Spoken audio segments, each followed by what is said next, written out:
Dito na tayo, masyadong maingay. It's the motherfucking Eagle Double G. Masyadong maingay. Tapos na eleksyon. Nakita na natin yung mga discrepancies, yung mga pagkukulang, may mga pagkukulang sa kampanyahan na tinake advantage nung kalaban. Ngayon, sisihan na. Kanya-kanya ng turo, kanya-kanya ng iwas sa mga nangyayari.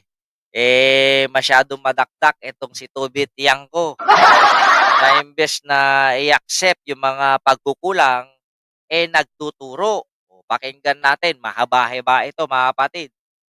Pero largahin natin sa ngalan ng katotohanan kasi matatambakan na tayo nito. Impeachment kasi was beyond our control, no? Pwede namang hindi impeach nun eh. Tsaka it was a Teka, tama ba yung pagdinig ko na sinisisi ni Toby Tiangco yung impeachment na ginawa ng Kongreso? So ibig sabihin Toby Tiangco dahil nalalapit ang halalan, nalalapit ang kampanyahan nung panahon yun kahit na matibay yung mga ebidensya, hayaan na lang? Ha? Ganun ba yon? Ako wala akong kinakargahan dito Hindi ko kakampihan wala akong kinakampihan dito. Pero malinaw yung pagkukulang ng kampanya.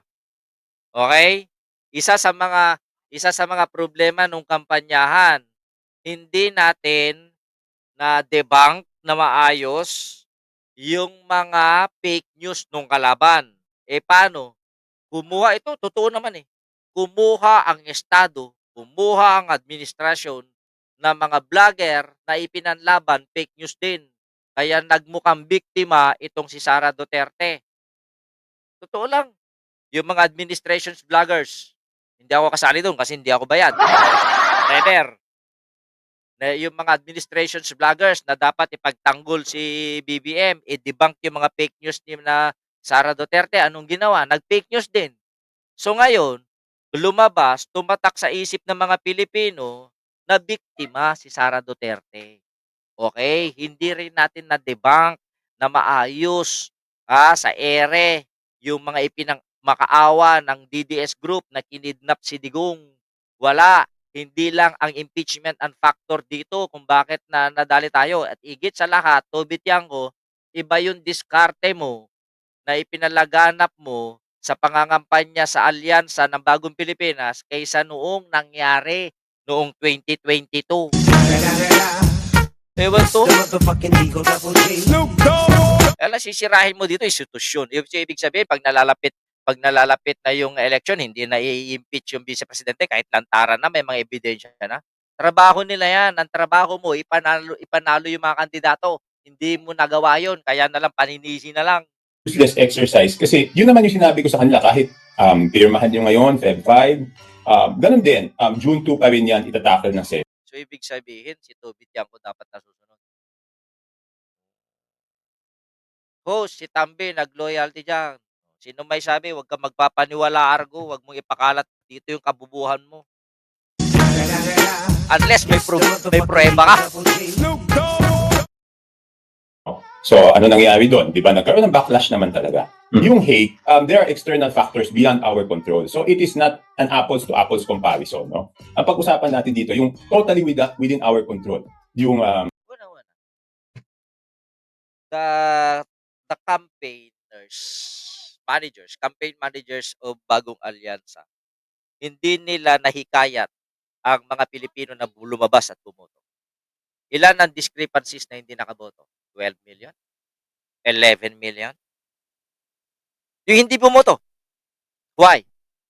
Bakit hindi mo nahikayat? Aminin natin, the state, ang Estado, ang Pilipinas, ang Republika ng Pilipinas ay hindi napagwagian para mahikayat ang mga Pilipino na lumabas at bumoto. Why? Tiwala. Pangalawa, hindi napaghandaan yung bagong proseso ng pagboto. Pangatlo, talamak ang lokohan. Pangapat, ang daming mga gawain na hindi napaghandaan. Aminin na, 'wag nang magturo. Talo na. Kahit manisi ka ng manisi ngayon, Tobit-yang ko, wala nang mangyayari. Bakit? Kapag nanisi ba itong si Tobit-yang ko, magiging presidente 'to?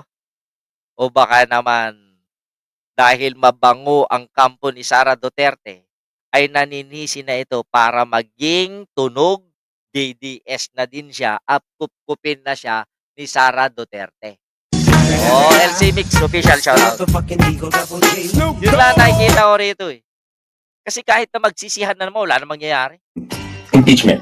Kung hindi na ginawa yun, hindi ganito kasama. Tsaka nagkaroon ng parang pattern. Isipin mo, una, in-impeach. Tapos, pinadala sa Hague. So, parang pinagplaplanuhan mo, di ba? But, kung wala yung impeachment, baka iba yung pananaw ng tao. Baka sabihin nila, sumunod lang talaga sa batas. Pero yung So, ibig sabihin pala, kahit na may kaso si Digong sa DE, huwag natin isuko kasi nalalapit election. It's the motherfucking Eagle Double G. Hindi natin na-counter. The main problem here is we did not counter properly yung fake news ng kalaban. Kulang. Kulang sa makinarya. Tapos, nagkamali pa ng hugot ng tao yung administration. Totoo lang. Marami sa mga vlogger na ginamit, bumaliktad. Ikinakampanya si ganito, pero iba yung hugot sa ilalim. Kilala nyo kung sino yung mga yan. That's the reason why hindi ako sumama kahit na kanino. Pero pagdating ng 2028, magsasarili ulit ako. It's the motherfucking Eagle Double G. Marami.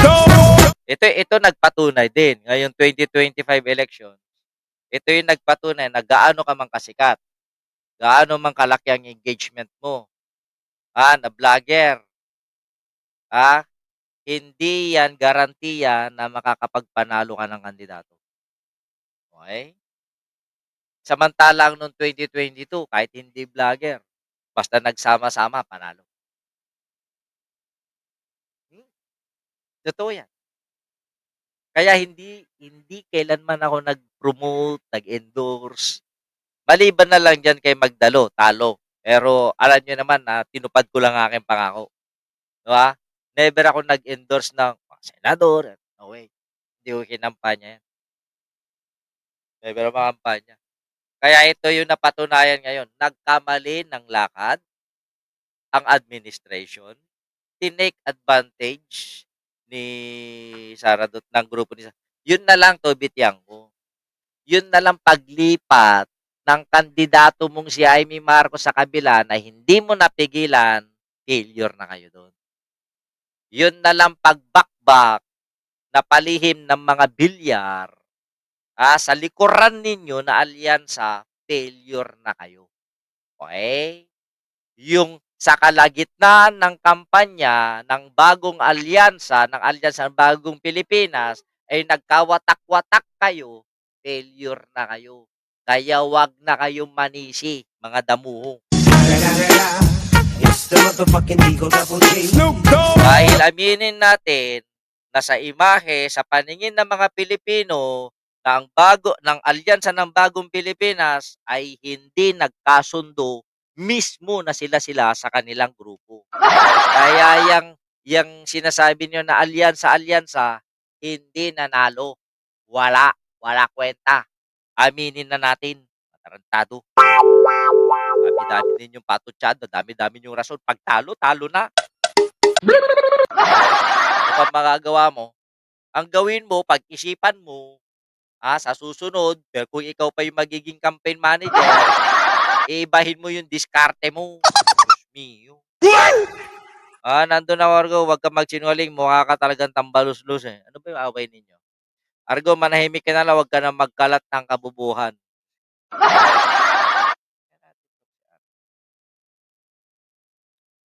Check nga. Check nga. Sine-check ko yung profile ni Argo eh.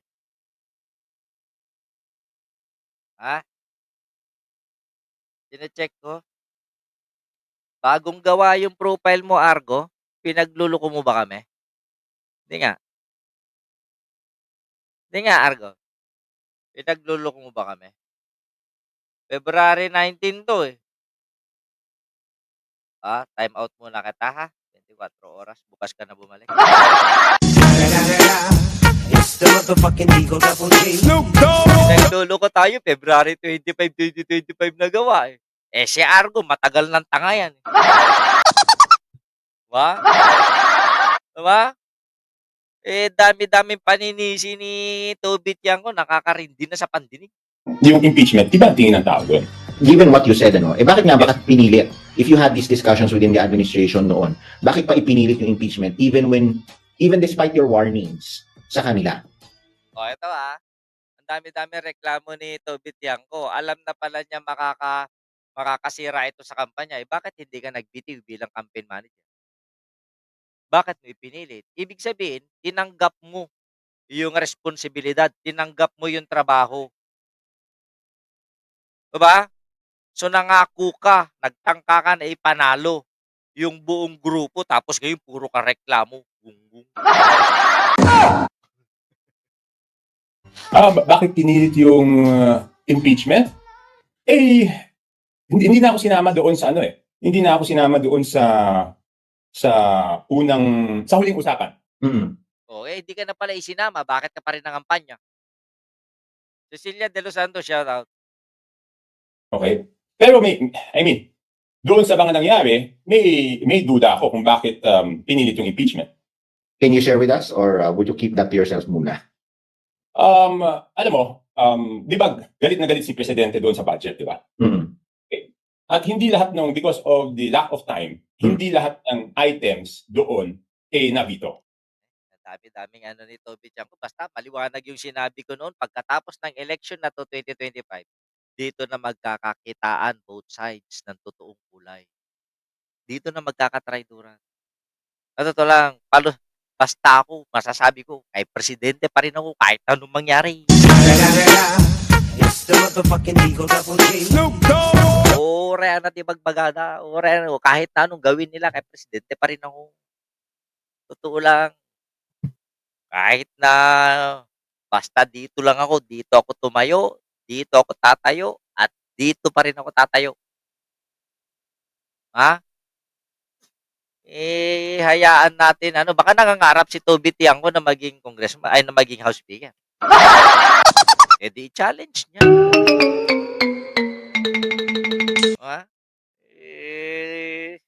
Dami-daming patutsada. Pag mali na. Pag talo na. Aminin natin. Marami mga factors na kino-consider kung bakit natalo. Ano pang gusto mo? Magpalabas ka na ng 5. Wala nga lang nanalo sa PFP. Imagine mo First ever in the history of the Philippines na ikaw yung incumbent president, wala kang naipalabas na senator within your party.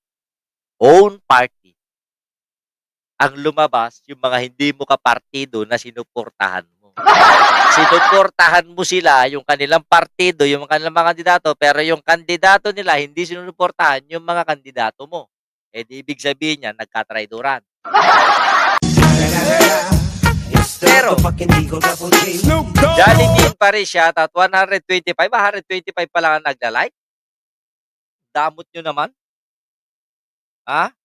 Tignan nga natin. Napakaramot nyo naman.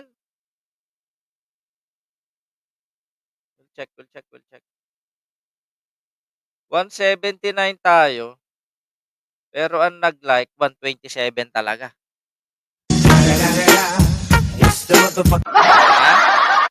Dami-dami reklamo ni Tobit Yanko. Hayaan mo na, maganda rin naman yung outcome. Okay? Nakapagpalabas ka ng 6. Considering Camille Villar. Hindi kasali doon si tayo hindi ka lang kabsat bagtit kay BBM. Akin lang. Presidente ko lang yun. Diba? Basta ako, kay presidente lang ako. May loyalty. Totoo lang. Kahit anong sabihin ninyo. Yun nakikita ko rito kay Tobit Yanko, yung iniiwas niya yung accountability niya. Ipinapasa niya sa iba, so kasalanan ng Kongreso. Impeachment process, trabaho yan ng Kongreso. at Senado. So, ibig sabihin dahil sa nalalapit ng kampanyahan, kahit na lantarang katiwalian, hahayaan nyo na lang para may panalo yung mga kandidato? Maliwanag dito, hindi nagampanan na maayos yung trabaho ng isang campaign manager. Na tinake advantage yan ng kalaban. Unang-una, we did not properly answer and debunk the fake news of the other camp. Totoo yan. Nagmukha silang biktima. Alam mo naman yung mga Pilipino, pag nakakita ng dehadista kasi tayo. Kung sino yung naapi, yun ang kinakampihan. Kasi akala ng mga tanga, ng mga bubutante, na biktima si Digong. Hindi biktima si Digong. Siya yung pumatay, siya yung may kaso. Okay? Yan, mahirap nating i-debunk yan. Hindi natin na-debunk na maayos. Paano? Yung nilalabanan natin, vlogger to vlogger, hindi issue. Diba? Yung mga ibang vlogger, kinakalabang, kinakasagutan yung vlogger. Siyempre, namayag pag si Sara. Oh, naglabas ng fake news si Maharlika. Pinalabasan din ng fake news ng kabila. O, anong gawa niya dito? Wala. O, ilan na lang yung dumidibang kay Sara. Kasi ang focus ng iba, vlogger to vlogger ang laban. Mas marami talagang views yan. Vlogger to vlogger, sagutan. Views catcher yan. Pero ano ako bali? Doon ako direkta. Yan yung mali na nakuha natin. Tsaka marami dyan, yung mga bumakod. Real talk. Kahit sa Partido Federal, alam nyo yan. Maraming bumakod kay Abalos. Akala ninyo, pag-aarin nyo si Abalos. Ayan, natalo tuloy. Imagine mo, may mga online meeting in exclusive. Nagkumbida. Ito real talk to nangumbida ng mga viewers, nangumbida ng mga participators sa online campaign ni Abalos. Tangina, nag-ask sila na pwede magtanong, binakuran. Kung sino yung mga organizer sila na nagtanong. Kala mo naman magaganda yung tanong. Real talk. Huwag kayo masasaktan, totoo to. Binakuran ninyo si Abalos. Hindi nyo naman kayang pinanalo. Why? Kasi nga nagmagaling. Hindi yan ganyan ang nangyari nung panahon ng 2022. Kasi nag-attend din ako ng mga online campaign ni na BBM. Sara, nag-attend din ako. Pag sinabing open forum, open forum. Okay? Kung sinabing makakapagtanong ang lahat, makakapagtanong ang lahat. Saan ka makakita, putik? May time limit. Open. Pag kinuha mo yung tanong, siguraduhin mo nga abot ang tanong. Wala eh. Binakuran. Di patay. Kasi nag-observe lang ako. Narinig mo yung sinabi ni Pating Kapsat Bagtit, anong sinabi niya? Anong sinabi ni Pating? Pinabayaan nila, nagyak-yak si Sara. Yeah. May narinig ba kayong counter? Ito na lang. During the campaign, during nung kasagsagan ng fake news nila na kinidnap si Digong, nahihirapan si Digong, did you ever heard Toby Tiangco na kumontra? Ngayon, tanong ko sa inyo, narinig nyo ba, nakita nyo ba na nagpa-interview si Toby Tiangco para i-correct yung mga ka-fake newsan kasinungalingan ng kabila? Hindi. Pero lokohan tayo rito.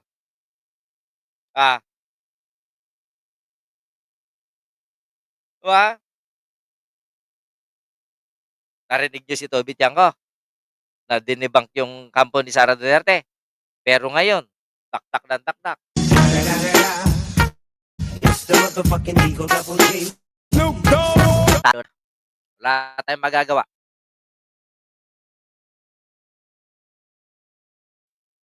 Magluksay man tayo rito, wala tayong magagawa. Para sa June 30. Ano pa ba hanapin?